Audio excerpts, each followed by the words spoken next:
ఏమున్నా కానీ ఢీకొందాం. మీ అందరికీ పార్టీ తోడుగా ఉంటుంది. మీ జగనన్న మీకు అందరికీ అండగా ఉంటాడు అన్నమాట చెప్తాను. మన సాగునీటి సంఘం ఎన్నికలు జరిగాయి. అది ఎందుకు ఎన్నికలు జరుపుతారో నాకే తెలియదుందా. ఎన్నికలు జరిగేసరికి ఒక ప్రజాస్వామ్యబద్ధంగా నువ్వు ఎన్నికలు జరిగేట్టుగా అయితే జరపండి ఎన్నికలు. అంతే తప్ప నుంచి నువ్వు నీ రైతులకు నీ వాళ్లకు మాత్రమే ఎన్ఓసీలు ఇస్తారు, ఆర్ నో డ్యూ సర్టిఫికెట్లు ఇస్తారు. నీకు వ్యతిరేకంగా ఉన్న రైతులు, మామూలు రైతులు, సామాన్య రైతులకు నో డ్యూ సర్టిఫికెట్లు ఇవ్వకూడదు అని చెప్పి నువ్వు డిసైడ్ చేసుకున్నప్పుడు ఎందుకు ఎన్నికలు జరుపుతారు? గ్రామ స్థాయిలో ఇవ్వాల్సిన, సచివాలయ స్థాయిలో ఇవ్వాల్సిన విఆర్ఓలు, సచివాలయ స్థాయిలో ఇవ్వాల్సిన నో డ్యూ సర్టిఫికెట్లు సచివాలయ స్థాయిలో ఇవ్వకుండా మండల స్థాయిలోకి వాళ్ళందరినీ తీసుకొని వెళ్ళి ఆ సచివాలయాల్లో ఎవరు విఆర్ఓలు లేకోకుండా మండలాల్లో ఉండేట్టుగా చేసి పోలీసులను కాపలా పెట్టుకొని చేతుల పైకెత్తించి ఎన్నికలంట. ఎందుకు ఎన్నికలు జరుపుతారు? అది జరిగించి ఆ రకంగా ఎన్నికలు బుల్డోజ్ చేసి రైతులందరూ సంతోషంగా ఉండారు అని అంటారు. నిజంగా రైతులు సంతోషంగా ఉండారా లేదా అన్నది తెలియాలి అని అంటే ఒక్కసారి రాజీనామాలు చేసి బయటికి రండి, అప్పుడు అర్థమవుతుంది రైతులు సంతోషంగా ఉన్నారా, రైతులు సంతోషంగా లేరా. పెట్టుబడి సహాయం 20,000 ఏమైందని చెప్పి రైతులు అడుగుతూ ఉండేది అర్థమవుతుంది. ఉచిత పంటల బీమా ఏమైందని రైతులు అడుగుతూ ఉండేది అర్థమవుతుంది. ఆర్బీకేలు ఎందుకు సరిగ్గా పనిచేయడం లేదని చెప్పి రైతులు అడుగుతూ ఉన్నది అర్థమవుతుంది. ఇవన్నీ అర్థం కావాలి అని అంటే ప్రజాస్వామ్యబద్ధంగా ఎన్నికలు జరిగితే అర్థమవుతుంది. ఈ మధ్యకాలంలో ఇంకోటి కూడా అన్నారు, విజన్ 2047 అంట. అయ్యా 7 నెలల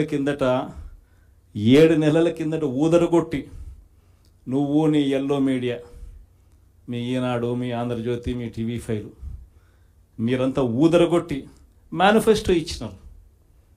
ఆ మేనిఫెస్టోలో ఏం చెప్పినారు? 15,000 నుంచి మొదలు పెడితే 48,000 దాకా చెప్పుకుంటూ పోయినారు. వాటికి దిక్కు లేదు. 7 నెలల కిందట మేనిఫెస్టో అని చెప్పి చెప్పిన దానికి దిక్కు లేదు. ఇంకా 2047 అంట. 2047 అంటే ఈయన వయసు ఎంత? ఈయన వయసు ఇప్పుడే 80 దగ్గర. ఇంకా 2047 ఎవడు ఉంటాడు, ఎవడు పోతాడు? 2047 అని చెప్పి ఒక విజన్ అంట, ఒక డాక్యుమెంట్ అంట. నిజంగా నాకు ఆశ్చర్యం అనిపిస్తుంది.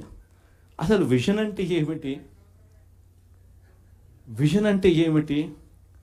నిజంగా మనిషి అభివృద్ధి బాటలో అభివృద్ధి బాటలోకి మనిషిని తీసుకొని పోవాలి అని అంటే ఆ అభివృద్ధి బాట ఏమిటి అని చెప్పేది విజన్ డాక్యుమెంట్.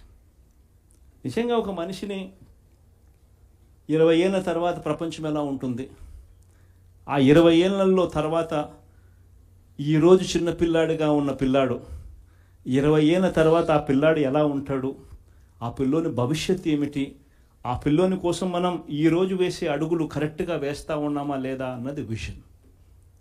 ఆ విజన్లో భాగంగా ఆ రోజు వైఎస్ఆర్సీపీ ప్రభుత్వంగా మనం వేసాం అడుగులు. గర్వంగా చెప్పచ్చు.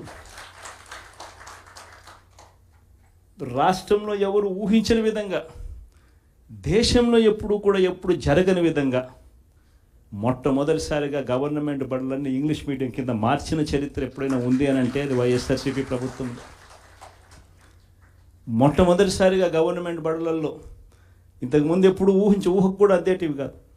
ఎవరైనా ఎవరి దగ్గరికైనా వచ్చి గవర్నమెంట్ బడులు ప్రైవేట్ బడులతో ఎప్పుడూ పోటీ పడలేవనే మాటలు మనం అంతా వింటూ ఉంటాం. మొట్టమొదటిసారిగా ప్రైవేటు బడులు గవర్నమెంట్ బడులతో పోటీ పడే పరిస్థితి ఎప్పుడైనా వచ్చింది అని అంటే అది ఒక్క వైఎస్ఆర్సీపీ ప్రభుత్వ హయాంలో మాత్రమే.